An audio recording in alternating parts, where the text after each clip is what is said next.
Hello, and welcome to the session on meeting the needs of children who are dual language learners. This class will focus on assessing children who are dual language learners, specifically understanding children who are dual language learners, approaches to teaching children who are dual language learners, recommended practices for assessing children who are dual language learners. By the end of this session, you will be able to define a dual language learner, describe characteristics of dual language learners, explain how to gather background information about dual language learners, explain myths about dual language learners, describe approaches to teaching dual language learners, and explain and use recommendations for observing and assessing dual language learners. We'll begin our discussion by considering who are the children who are dual language learners. What does that mean? What characteristic does this group have in common? And more importantly, how are they different from one another? Children who are ages 3 to 5 are still acquiring their first language and at the same time may also be learning a second language. It's important to realize that children who are dual language learners are learning English, but they're also still learning their first language. Dual language learners include children learning 2 or more languages at the same time, and also children learning a second language while continuing to develop their first or home language. The group of children who are dual language learners are not all the same. They may be at very different levels of acquisition and skill of each language. Some important things to keep in mind. Knowledge of the home language facilitates learning a second language. Children who have 2 languages often demonstrate higher levels of cognitive achievement than monolingual children and may have even more social and economic opportunities available as adults as a result of being bilingual. Loss of the home language in children can disrupt family communication, which inhibits the family relationship development and may negatively affect a child's self-concept. There are many other terms that have also been used to refer to the population of children who are learning English as a second language. English language learner, or ELL, limited English proficiency, LAP, emergent bilingual, EB, culturally and linguistically diverse, CLD, English as a second language, ESL, English for speakers of other languages, ESOL, language other than English, LOTE. The demographics of children who are enrolled in Head Start can help us understand the population of children who are DLL in the United States. Over 140 languages are spoken by Head Start children and families. Of these languages, Spanish is clearly the dominant language, with almost 1 in every 4 children in Head Start coming from families who speak Spanish as their primary language. About 3 out of every 10 children enter Head Start speaking a language other than English at home. From 2005 to 2006, only 16% of Head Start programs nationwide served exclusively English-speaking children. Children who are learning more than one language are not all the same. In fact, they're quite different. Some children who will be learning 2 languages and others will be learning 3 or more. Children have more varying amounts of experience with the home language, and also with English based on their language environments. Some children will have been in bilingual environments since they were born, simultaneous language learning, while others have been in an environment where only the home language is spoken until they go to school or childcare, and then they begin to learn English. Some children will be at the very beginning stages of learning English as a second language, while others may have more English skills. We're going to watch a brief video clip of 3 children who are dual language learners. These children all have Vietnamese as their home language. You will see, however, they have different levels of proficiency in English. As you watch the video, make any notes that you'll be able to describe what you observe about each child. We will refer to the children as the little girl on the left, the little girl on the right, and the little boy.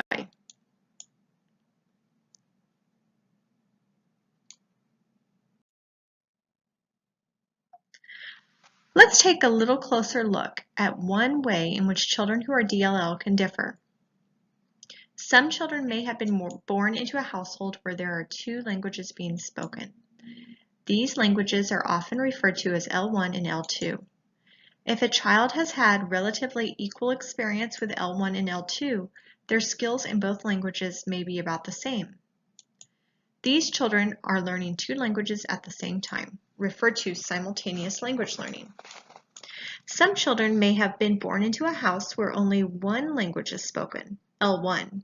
When these children later go into a childcare or preschool environment, they may be in an environment where a different language is spoken, L2. These children begin to learn L2 after they've already developed some skills in L1. This is successive language learning. In addition to these two differences among children who are DLL, some children understand a great deal more in the second language that can be expressed in words. This is referred to as receptive language learning. There are 4 stages of second language acquisition that have been identified: use of home language, observational listening period, telegraphic and formulaic speech, fluid language use. These 4 stages are helpful in understanding and describing the acquisition of the second language in children. Children who enter a situation in which most, if not all, people and children are speaking a different language can either try to use their home language or stop talking and perhaps use gestures only. Most children will continue to use their home language, at least for a while. How long children will continue to try to use their home language varies, but eventually they will realize that it is not having the desired effect and will abandon the use of their home language. This stage used to be called the nonverbal period because children do not use their home language and do not yet know the new language, so they do not speak. They may use gestures, make sounds and facial expressions to communicate, but do not try to use the new language. What they are doing during this stage is listening to new language and trying to pair it with what is going on in the environment.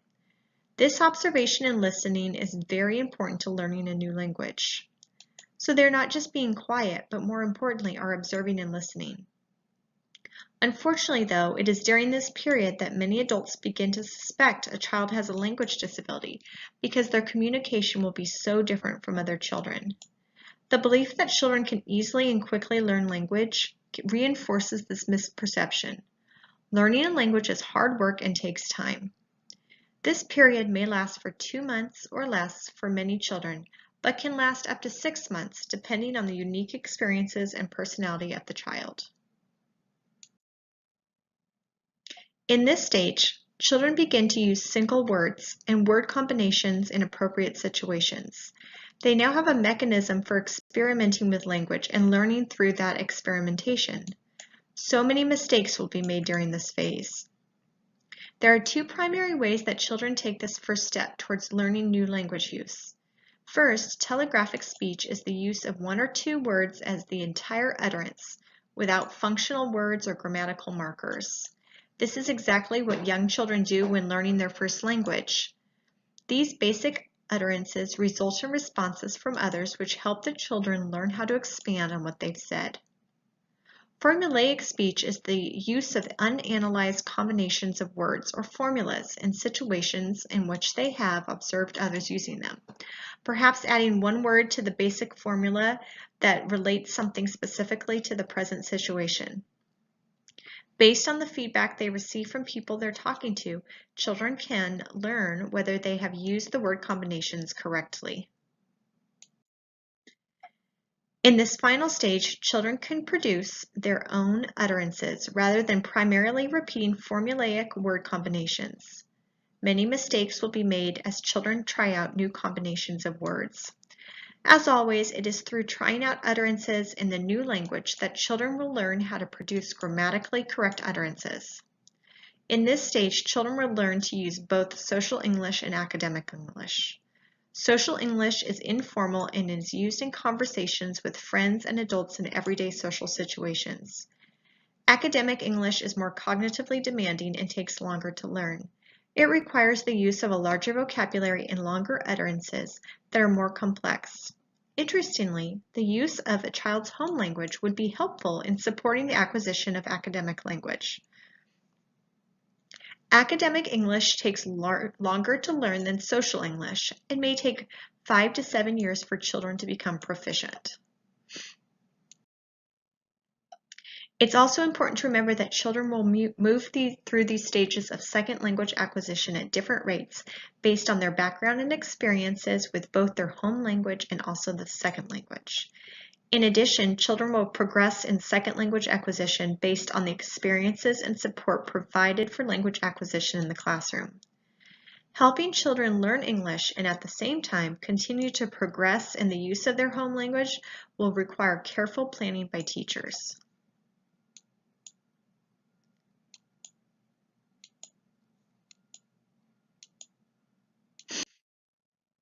Code switching for adult speakers is the ability to code switch between two languages in a conversation.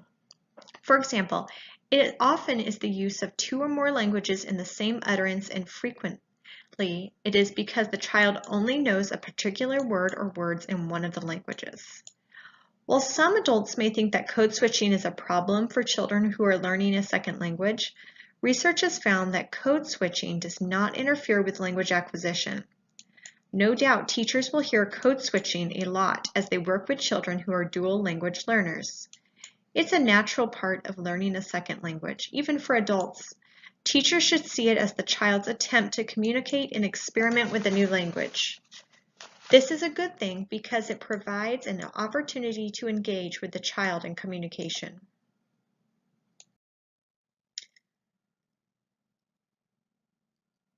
A language can only be maintained if a child has opportunities to use the language. A reduction in exposure to the home language can lead to the loss of the home language. Unfortunately, efforts by teachers and families to help young children learn English may lead to the loss of the home language. Families sometimes reduce their child's exposure to the home language because of their desire for the child to become fluent in English. Families may need to become encouraged to provide sufficient opportunities at home for children to use their home language so that it can be maintained. This is especially true for children who are in childcare or preschool placements where their home language is not spoken. Many adults later regret the fact that they've lost the ability to speak proficiently in their home language. In some families, children eventually become unable to communicate with grandparents, parents, and other family members.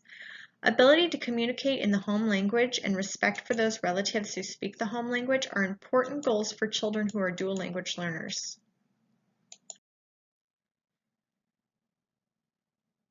Gathering background information was developed by the Head Start Center on Cultural and Linguistic Responsiveness to assist Head Start personnel in gathering background information on the language experiences of children who are dual language learners.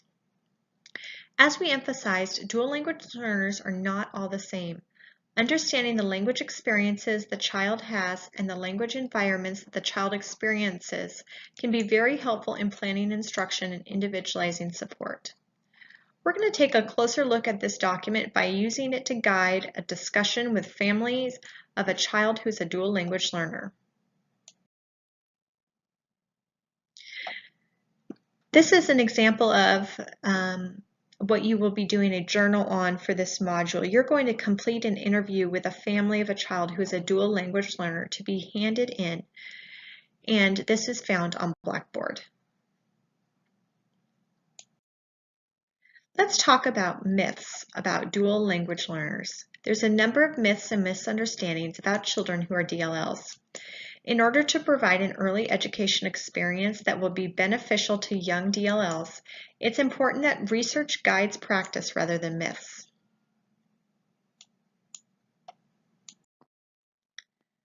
Dr. Linda Espinosa discusses how infants have an innate capacity to learn more than one language. She emphasizes that delays observed in many children from immigrant families are due to sociocultural factors rather than exposure to multiple languages.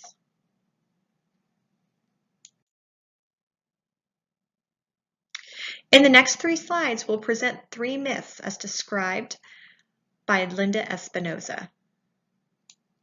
Each myth is presented separately.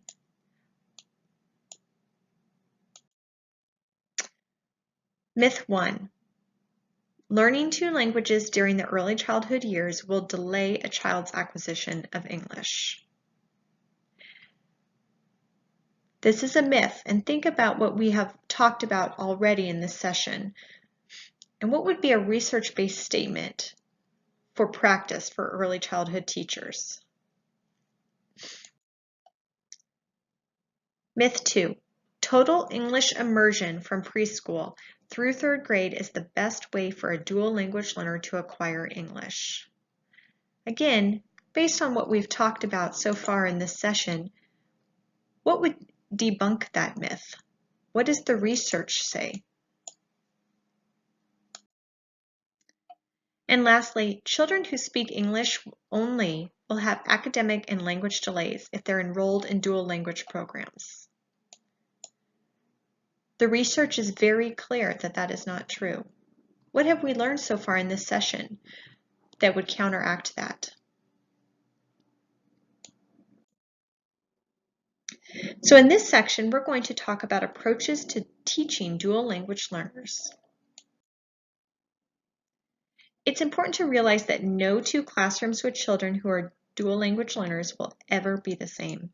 They will vary in at least the following ways: the number of children who speak English only, the number of children who are dual language or multi-language learners, the languages spoken by the children, the languages spoken by adults, the level of language ability in each language that each child possesses. Here are examples of 4 different approaches to teaching children who are dual language learners. English immersion. In English immersion programs, all of the instruction in the classroom is in English. Children who are learning English may receive assistance from a teacher who's a specialist in teaching English as a second language. Bilingual education. Both English and the child's home language are taught in bilingual education, but each language may receive more or less emphasis in different models of bilingual education. Transitional bilingual education. Initially, instruction takes place in the home language, which serves as a bridge as the child eventually transitions to instruction in English. Dual language programs one way. Half of the instruction is in the home language and the other half is in English. In one way dual language learners, only the dual language speakers receive instruction in both languages. Dual language programs two-way. In two-way programs, half the instruction is in the home language and half is in the other language. The goal is for all children, including English speakers, to become bilingual.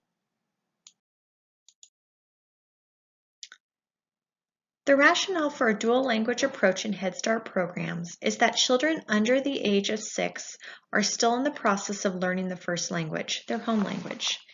In addition to learning language to communicate, children are in the process of learning language to learn. They're learning important cognitive concepts that will form the basis for literacy and academic content. This pre-academic learning is language-based. A dual language approach is advisable so that this important conceptual learning won't be interrupted. Research supports the positive influence of dual language approach in preschool on children's overall language and cognitive development. As cited by Espinosa, studies that compare bilingual instruction with English-only instruction demonstrate that language minority students instructed in their native language as well as English perform better, on average, on measures of English reading proficiency than language minority students instructed only in English. How do programs implement a dual language approach? These are just some of the questions that need to be asked in advance of a beginning of a dual language program.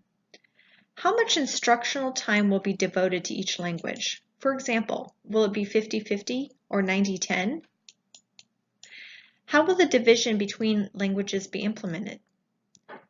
A 50-50 division between the languages could include dividing the languages between morning and afternoon, or specifying 1 week for English followed by 1 week of the home language. Who teaches in which language during various parts of the day? Teachers and other adults in the classrooms may be designated to speak other English, either English or the home language, depending on their language skills.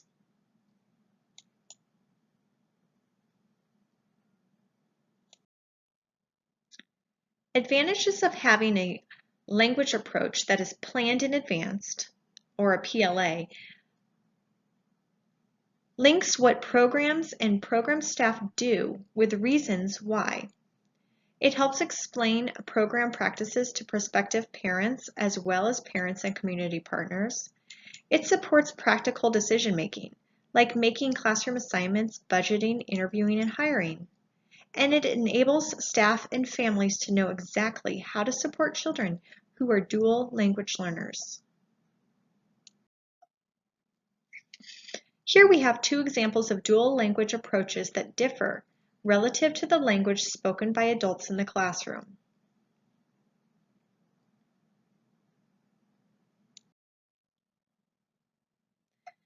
Okay, for another journal activity, you're going to use the same classroom that you did with the prior activity, and you're going to answer the following questions.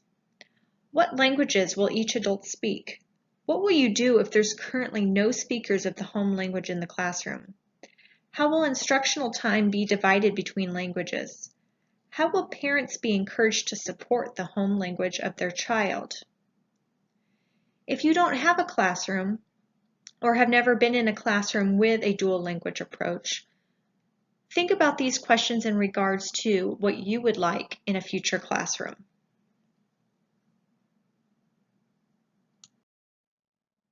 It's important to carefully consider how children who are dual language learners will be assessed. Any discussion of assessment should begin with an understanding of the purpose of assessment being discussed.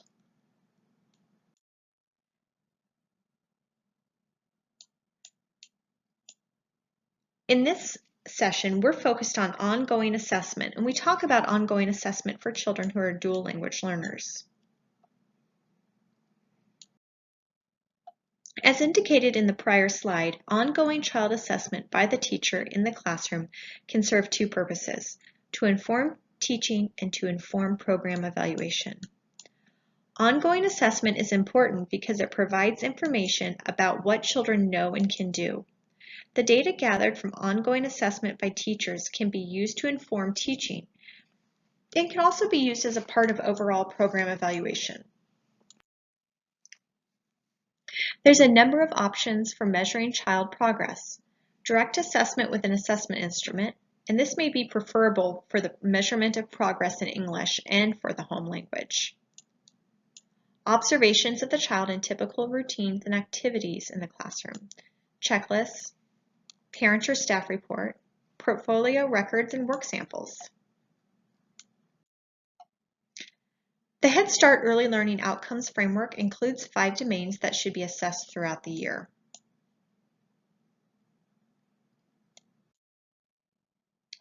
For each assessment period, assess each child whose DLL in receptive language and expressive language in both English and the home language, so that the information about progress in each language is obtained.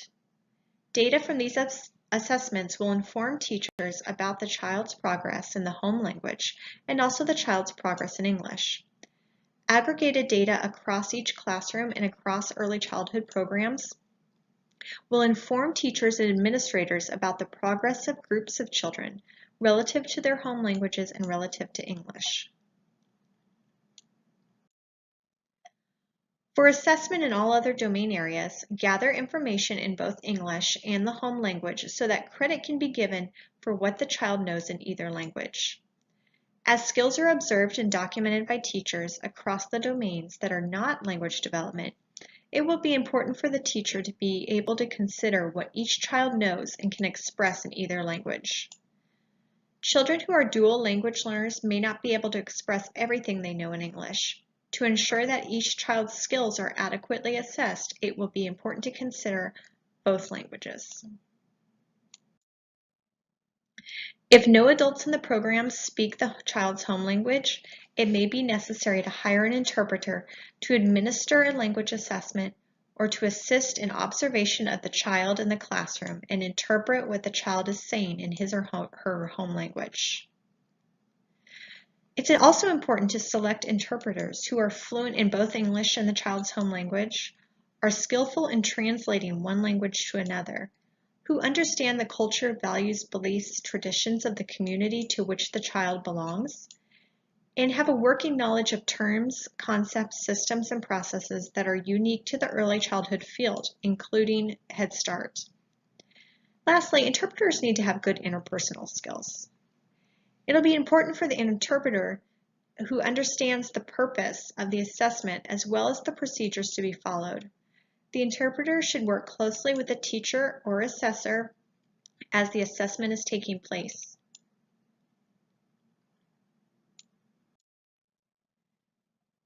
This can be a very challenging aspect of assessing children who are dual language learners.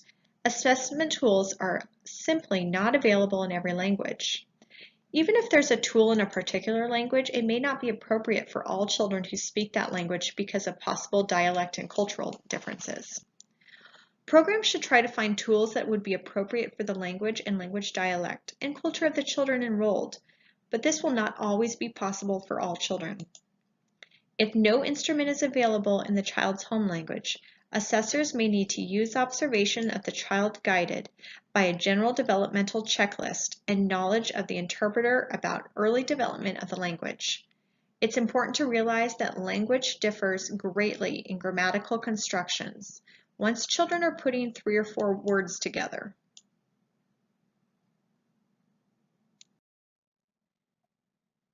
Number 5 is to gather information from families about the child's skills and progress in language and in all domain areas.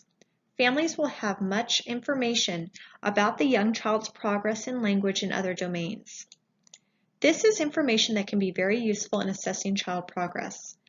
Gathering information from families needs to be carried out in a very thoughtful manner.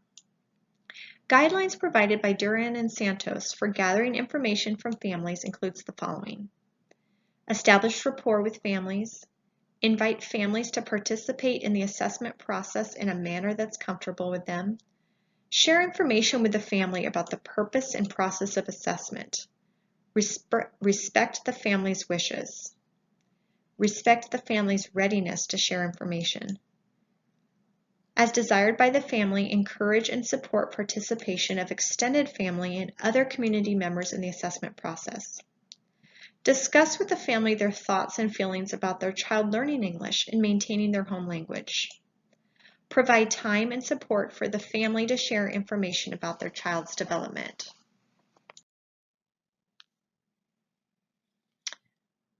The last part of the journal is to answer the questions included in this activity as you reflect on the current practice for assessment of home language and English who are children who are DLL and consider changes that would be helpful for improving current assessment strategies.